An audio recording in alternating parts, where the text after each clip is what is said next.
Connaît le drame des familles face à la situation de leurs jeunes filles qui attrapent des grossesses précoces et abandonnent l'école alors que l'on rêvait pour elles d'un avenir digne et radieux.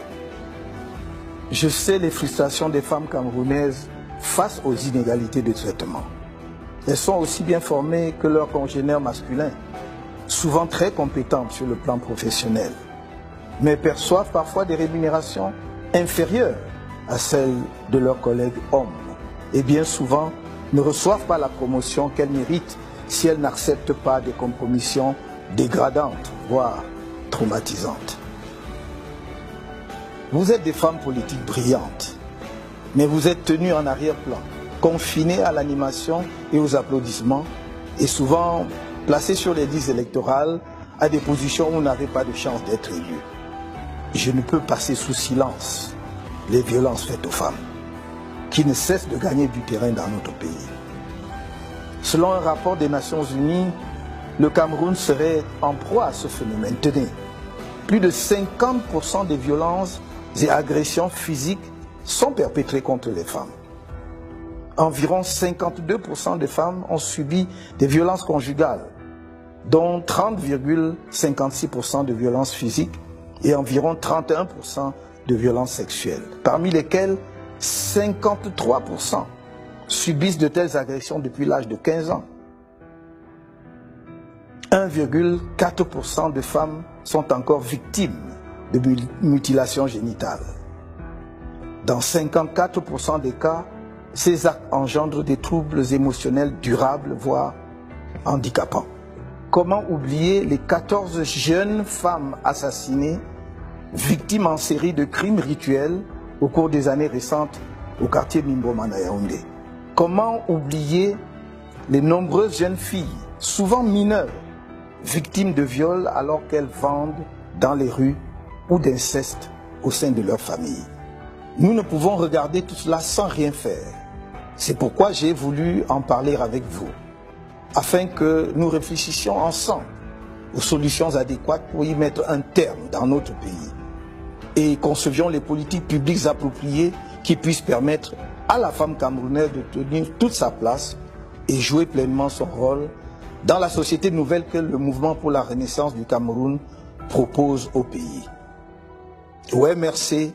Nous voulons que la femme participe aux avant-postes, à la construction du Cameroun nouveau, moderne et rayonnant que nous proposons dans un contrat de confiance avec elle et l'ensemble de notre peuple.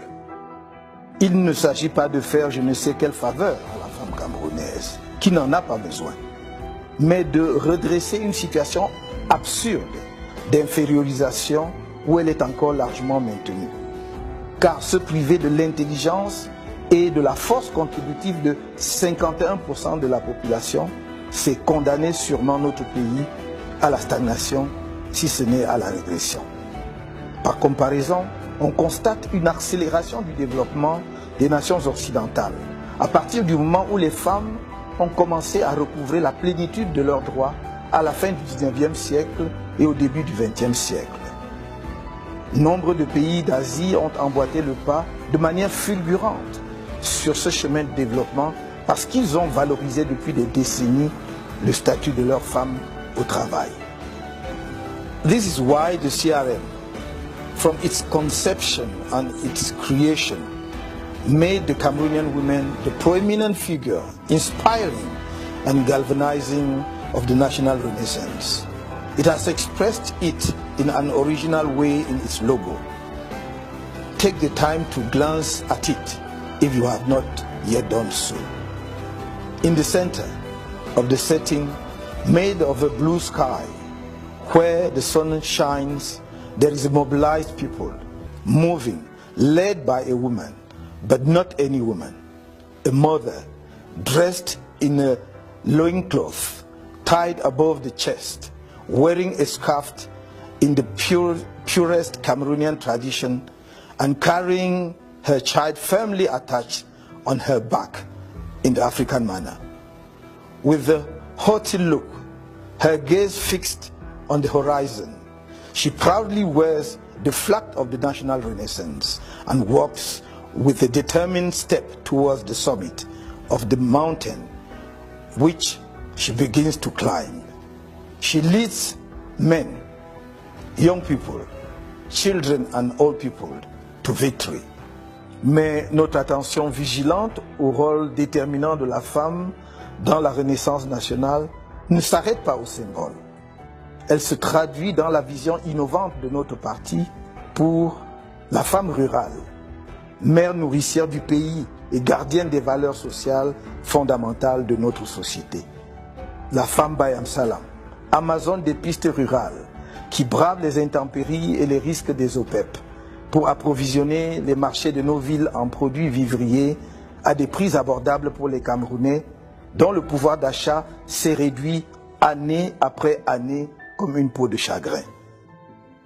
La femme entrepreneur moderne, en quête de soutien technique et financier approprié pour s'épanouir dans les circuits de l'industrie et du secteur tertiaire sur lesquels nous travaillons et dont les mécanismes seront rendus publics.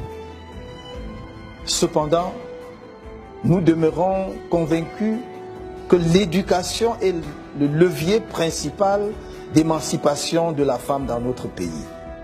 C'est pourquoi nous préconisons la scolarisation obligatoire de tous les jeunes Camerounais, y compris de la jeune fille jusqu'à l'âge de 16 ans au moins, afin d'éviter, entre autres, les mariages précoces si dommageables à cette dernière.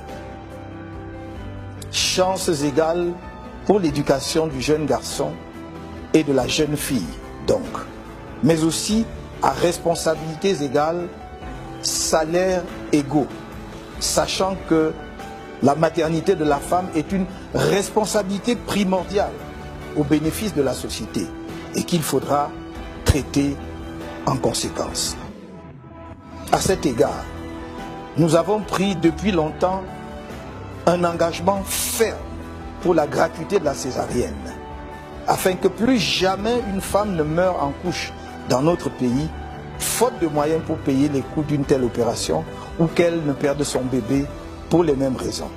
Dans le même esprit, nous nous sommes engagés pour un accroissement du nombre de femmes dans le gouvernement à des postes qui ne soient pas dédiés ou seulement symboliques, mais aussi au Parlement, à divers niveaux de la hiérarchie administrative et à la tête des entreprises publiques.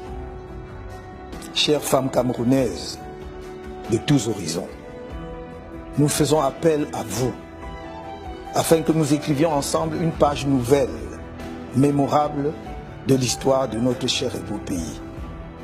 Celle d'un Cameroun débarrassé des injustices criardes, en particulier celles qui vous frappent. D'un pays débarrassé de la gangrène de la corruption, du népotisme, où les efforts de chacun sont récompensés à la hauteur de ses mérites, sans considération de ses origines tribales, sans discrimination entre anglophones et francophones. Nous voulons bâtir avec vous une nation unie, fondée sur le respect mutuel et la confiance. Je vous tends la main.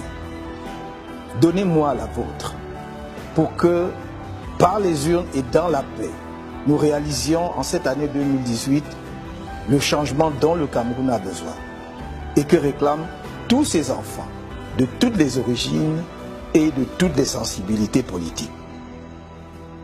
Je vous souhaite une agréable journée du 8 mars, dans la mesure et la dignité.